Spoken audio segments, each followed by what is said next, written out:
पिता और बेटा। शाम का समय था। ऑफिस से घर आने के बाद पिता ऑफिस की फाइल में उलझा हुआ था। तभी उसका 8 साल का बेटा पास आया और बोला, पापा क्या मैं आपसे कुछ पूछ सकता हूँ? हाँ पूछो। फाइल से नज़र हटाए बगैर पिता ने जवाब दिया। आप 1 घंटे में कितना कमा लेते हो? बेटा ने पूछा। इसी अजीब सवाल पर पिता को कुछ गुस्सा आया। उसने जवाब दिया, तुम्हें इससे क्या मतलब? क्यों बेकार के सवाल पूछकर मेरा समय खराब कर रहे हो? देखते नहीं मैं काम में बिजी हूँ। पापा मैं बस जानना चाहता हूँ, प्लीज़ बताइए ना, आप 1 घंटे में कितना कमा लेते हैं? बेटा जिद करने लगा। 500 रुपये, पिता ने जवाब दिया और काम में लग गया। ओह, बेटा सिर झुकाकर कुछ सोचने लगा, फिर सिर उठाकर बोला, पापा आप मुझे 300 रुपये उधार दे सकते हैं? यह सुनते ही पिता का गुस्सा बढ़ गया। वह बेटे को झिड़कते हुए बोला, अच्छा तो तुम इसलिए मुझसे मेरी सैलरी पूछ रहे थे? तुम्हें खिलौना या कोई फालतू सी चीज़ खरीदनी है? अब एक शब्द कहे बगैर सीधे अपने कमरे में जाओ और सो जाओ। मैं इतनी मेहनत से पैसे इसलिए नहीं कमाता कि तुम्हारी हर फालतू मांग पूरी कर सकूं। बेटे का चेहरा उतर गया। भारी कदमों से वह वहां से चला गया। पिता कुछ देर तक तो बेटे की बात पर नाराज रहा, फिर काम में लग गया। काम खत्म होने तक उसकी नाराजगी भी खत्म हो चुकी थी।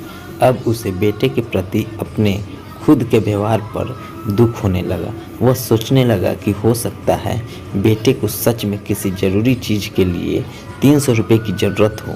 वो वैसे भी हर समय पैसे नहीं मांगता। वह बेटे के कमरे में गया, देखा बेटा बिस्तर पर लेटा हुआ था। उसने पूछा, सो गए क्या? बेटा तुरंत उठकर बैठ गया और बोला, नहीं पापा मैं जगा हुआ हूँ। बेटा मैं काम की वजह से परेशान था और मेरा काम का गुस्सा तुम पर निकल गया। मुझे तुम पर गुस्सा नहीं करना चाहिए था। ये लो 300 रुपये जो उस समय तुम मुझसे मांग रहे थे।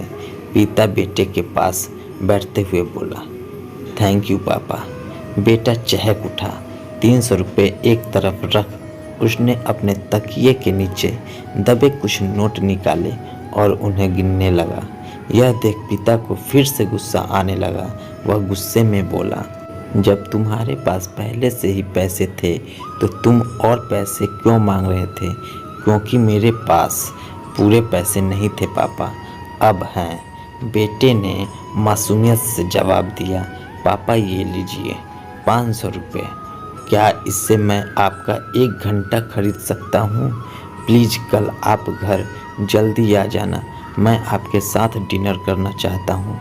बेटे की यह बात सुनकर पिता अवाक रह गया। इससे हमें यह सीख मिलती है कि हम पैसे कमाने में इतने ज़्यादा व्यस्त हो जाते हैं कि हमारा परिवार पीछे छूट जाता है। हमारे पास अपने परिवार और प्रियजनों के साथ बिताने के लिए समय ही नहीं होता। समय धीरे धीरे हमारे साथ से फिसलता चला जा रहा है और बीता समय कभी वापस नहीं आएगा। ऑफिस में हमारा रिप्लेसमेंट बड़ी ही आसानी से ढूंढ लिया जाएगा, लेकिन परिवार का कोई रिप्लेसमेंट नहीं है। अपने परिवार को महत्व दें। धन्यवाद।